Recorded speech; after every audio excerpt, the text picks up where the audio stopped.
Welcome back to the Mount Pleasant Dynasty. Today we'll be going through the second look of recruiting for this season. You can see right now we are 2-2 on the season to have a game against Georgia State coming up in week 5. But now a look at the recruiting board.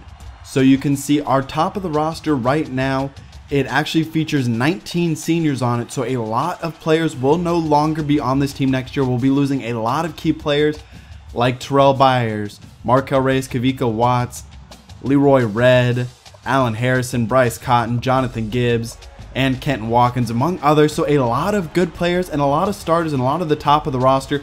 There will be a lot of turnover in that. You can see 10 players on the offense will be leaving.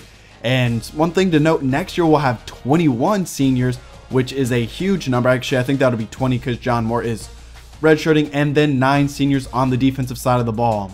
Both year 1 and year 2 were ranked nationally the 123rd recruiting class.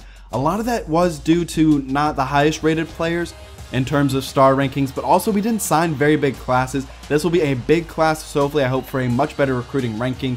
Pipeline states right now we have South Carolina, Georgia, Florida, and very close to picking up North Carolina. That was definitely one of my goals in this recruiting cycle. Add another pipeline state. We're also sort of close to Mississippi, Tennessee, and Louisiana. But now we look at the top of the board. Some of the same players are here, but there also are some new faces. Dontrell Johnson, 5'11", 193 out of North Charleston. He is a quarterback and he is a game breaker as a runner. He has elite athleticism for the quarterback position. Would need to develop a good bit as a passer, but definitely could be serviceable at some point. Tyus Bolt, 5'8", 185, so another smaller guy, but he is out of Mount Pleasant, South Carolina, so that was definitely a big reason to target him. Another reason was his elite speed and also his game-breaking ability in the open field. He's got nice speed and make you miss ability. Definitely does need to develop as a receiver. The highest rated player on our board, a 4-star prospect, 6'2", 232 out of Lancaster, South Carolina. He's a good athlete. He can lay the wood, decent in coverage, and a very good pass rusher. And we could definitely see him maybe be a day 1 starter replacing Blake Cotton. One of my favorite players on the board is Michael Thompson. He is a nice balance back, could definitely develop into a good power back, has great speed and elite make you miss ability while also being a good receiver. 6'3", 214, so a smaller linebacker, but another guy from the state of South Carolina. He's got good speed, good hit power. He can rush the passer, can shed blocks, and can cover, so he would be a very nice player and could be another guy who starts day 1. Len Fine, 6 foot, so a smaller tight end at 245, but he is a guy that has elite athleticism for the tight end position and is a crazy good receiver and could develop into a decent enough blocker to be a very talented player for us and most likely would be the number 2 tight end next year. Kenny Hamilton, only 218 pounds, so not a lot of big bruising linebackers, but a lot of good athletes. He's got good athleticism and is more of a coverage guy, but would definitely need to develop in a lot of areas. Travis Johnson, 5'11", 180, not the biggest guy, but he is from North Carolina. And right now we do have a pretty decent deficit to South Alabama for him. We definitely don't want to lose him to a conference opponent. He's a guy with decent enough speed and athleticism and could develop into a lockdown corner and can also lay the wood a little bit. A junior college transfer, Scott Irvin, he would enter as a junior from Moncks Corner, so another guy from South Carolina. That's a big focus right now.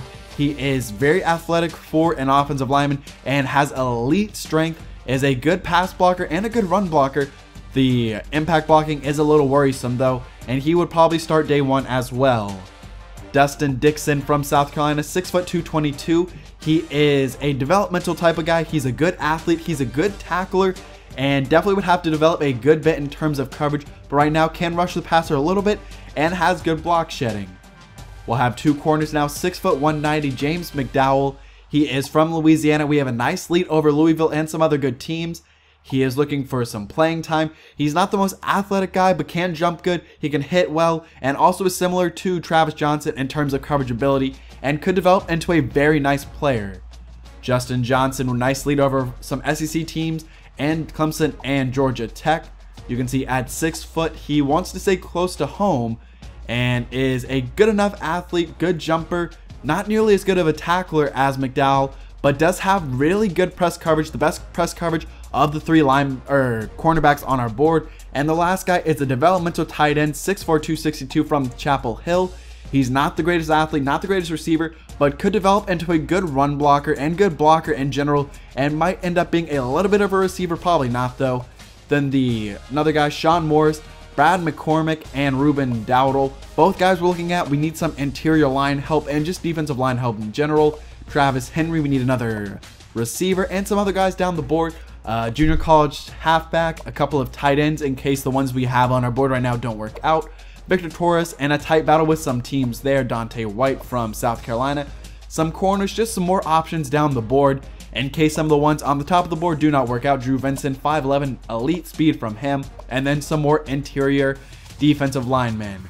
A look at the top of the board now, so we'll see the top recruits in the nation. But I feel like right now our recruiting board is shaping up very well. We have a lot of players from a lot of different positions, and all of them are very talented. Some of them could end up being very tight races. I don't expect to get all the ones that we're putting into points right now.